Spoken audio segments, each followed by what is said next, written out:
Hello friend, स्वागत है आपका यूट्यूब चैनल अमिता स्टेनो में। ये जो डिक्टेशन है, ये 30 वर्ड पर मिनट का स्टेनो डिक्टेशन है, साथ में टाइपिंग डिक्टेशन है। तो बताना चाहूँगी कि अगर आपको स्पीड में प्रॉब्लम आती है तो एक ही डिक्टेशन को 2-3 बार लिखेंगे तो आपकी स्पीड की जो समस्या है वो धीरे धीरे समाप्त हो जाएगी। और अगर आप स्टेनो के लिए फॉर्म भरना चाहते हैं तो जॉब अलर्ट पे जाए, वहाँ पे स्टेनो का फॉर्म आपको दिखेगा। हर एक राज्य के लिए अलग अलग निकलता है, तो वहाँ से आप स्टेनो के लिए फॉर्म भर सकते हैं। अगर और भी आपकी स्टेनो से रिलेटेड कोई भी जानकारी लेना चाहते हैं तो आप हमें कमेंट करें, हम आपको जानकारी देंगे। चलिए डिक्टेशन को शुरू करती हूँ। शुरू करने से पहले मैं 3 तक काउंट करूँगी। 1 2 3 स्टार्ट। सवेरे नीचे घूम रही थी, बारिश हो चुकी थी और तेज हवा थी, लेकिन सर्दी बिल्कुल नहीं हो रही थी।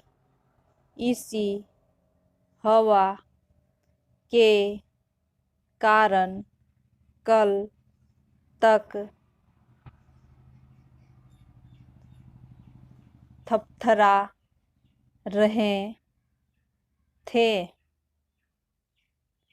आज यह पास से निकलती, स्पर्श करती कितनी अच्छी लग रही थी।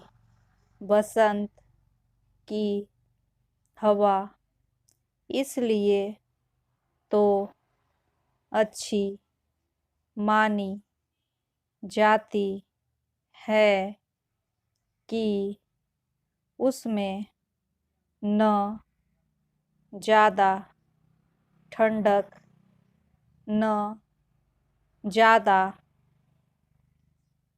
गर्मी।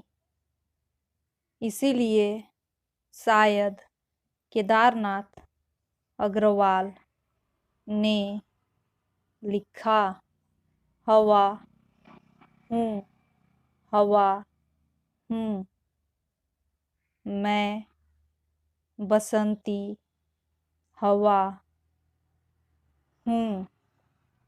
सुनो बात मेरी, अनोखी हवा हूँ, बड़ी ही निडर हूँ।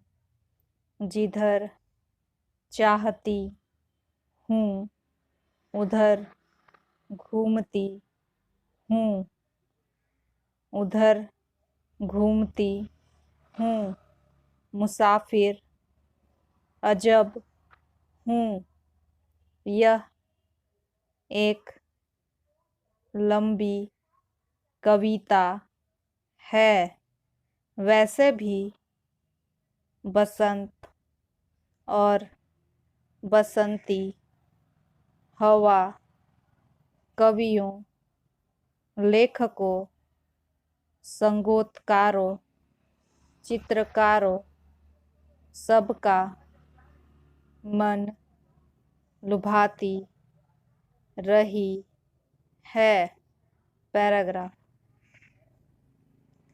लेकिन यही हवा जो इन दिनों मन को बहुत लुभा रही है, थोड़े दिनों में भीषण लू में तब्दील हो जाएगी। तब बचने की वैसी ही तरकीबें निकालनी पड़ेगी, जैसे कि सर्दियों में निकालते थे। जो परीक्षार्थी इन दिनों इम्तिहान दे रहे हैं या इम्तिहानों की तैयारी कर रहे हैं, वे भी इसे याद रखेंगे, क्योंकि जब जब फरवरी मार्च में यह हवा चलती है, हर एक को अपना बचपन, इम्तिहान के दिन याद आ जाते हैं। हवा के चलने की सरसर उड़ते पत्तों का नृत्य और बिना बुलाए घर में मेहमान की तरह आ जाना याद आता रहता है। इस लेखिका को भी हमेशा अपना बचपन, किशोरावस्था और बाद के दिनों की घटनाएं याद आती है। एक बार इम्तिहानों के दिनों में ही आंगन में बैठकर पढ़ रही थी। माँ ने कहा, नहाकर आई हो, हाथ पाँव में पानी मिलाकर सरसों का तेल लगा लो, हवा से हाथ पाँव फट जाएंगे। बात सच थी। तेज हवा से खुश्की बढ़ती थी, जिससे त्वचा सूख जाती थी, फट जाती थी और बहुत तकलीफ देती थी।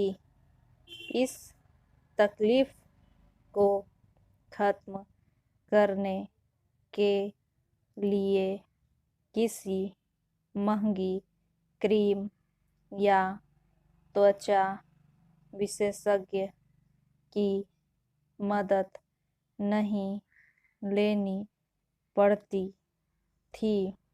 सरसों का तेल ही रामबाण दवा की तरह काम करता था। माँ की बात सुनकर तेज चलती हवा के बारे में बड़े भाई ने कहा था, बचपन में हम लोग इसी इम्तिहानों की हवा कहते थे। जैसे ही यह हवा चलने लगती थी, पता चल जाता था कि इम्तिहान आने वाले हैं। सारे घरों में सन्नाटा छा जाता था। मतलब है कि कोई बच्चा बाहर घूमता खेलता दिख जाए। आज इन बातों को लगता है जैसे सदियां बीत गई, न भाई रहे न माँ, लेकिन हवा की वह तुलसी व खिलखिलाना, पास से छूकर निकल जाना, चलो तो पकड़ने के लिए पीछे दौड़ना, साथ में बहुत से सूखे पत्तों को अपना हमजोली बनाकर ले आना और उसके साथ इधर उधर बलखाना। आज भी तो है इन दिनों जो बच्चे इम्तहानों